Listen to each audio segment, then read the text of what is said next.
Hello gorgeous soul, welcome to your April Tarotscope. Loads of people have said, Michelle, we want the tarot. I know some of you are not into it. Don't worry, because your astrology, purely astrology, will be up tomorrow, so check that out on my YouTube channel. In the meantime, if you are into Tarotscopes, I'm going to give you your monthly April reading. Of course, use your intuition, listen with your heart and see what resonates with you. Here we go, here's your monthly Tarotscope.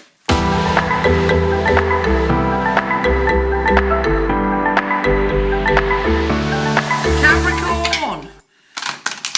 My earthy friend, how are you getting on in this strange situation? I mean, you are the goat. You can climb up any mountain. So this is a mountain that you will hopefully climb and overcome. Let's see what the tarot has to say for April. Obviously, use your intuition.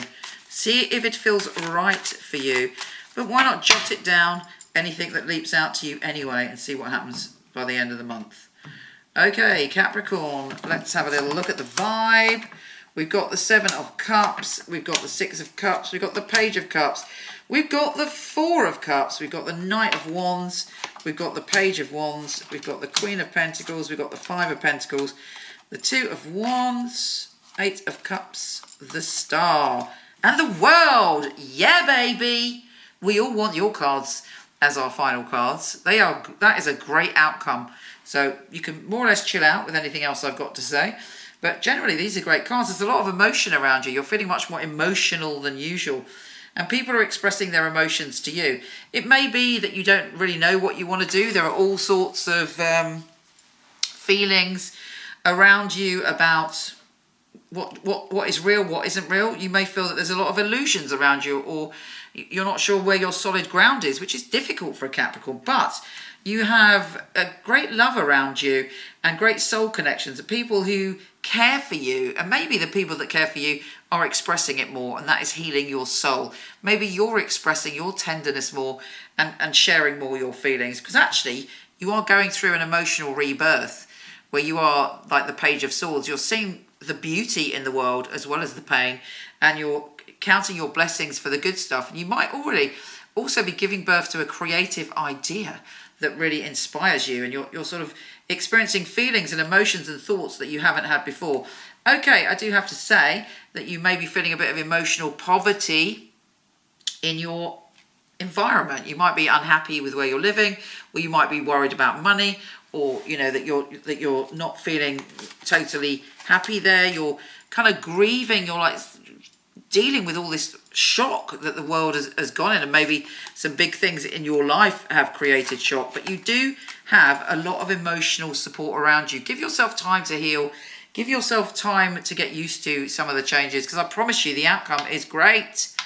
You're letting go of what no longer serves you. You're letting go of things that maybe you thought were perfectly good, and maybe you had dreams and aspirations which now you're reassessing during this time. I think that's one of the most powerful healing things about this time, that you are reassessing. And then you've got the Star, which is a deep, deep healing, creative inspiration, and all things wonderful, and the world. If you are in the creative industry, actually, there's a massive creative rebirth for you. But whatever you do, whatever it is that you're passionate about, there is just whole new layers opening up for you. Take care, gorgeous, and I'll speak to you soon. If you want to check out your written monthly, weekly, yearly astrology, pop over to my website, michelleknight.com. I'm not doing readings at the moment, but I do have a company of some of the best psychics and astrologers in the world. I've had the company for 20 years. I handpick them and they are fabulous.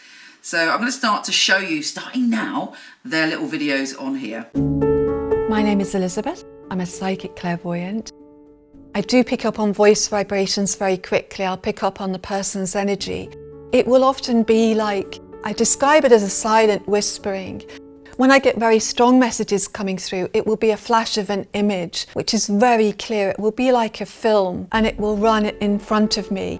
The purpose of a reading, I feel, is very much to inspire people and to empower people, and to pass messages on that are uplifting people. If you can help change that person's pathway or mindset so that when they call back they're feeling much happier, that's very inspiring for me. And then when they phone back and say, oh, you were right, and that's wonderful then, because you're building that rapport. People phone up and seem quite shocked that I can give them information. And I say to them, well, you're phoning a Michele Knight line and we are the best.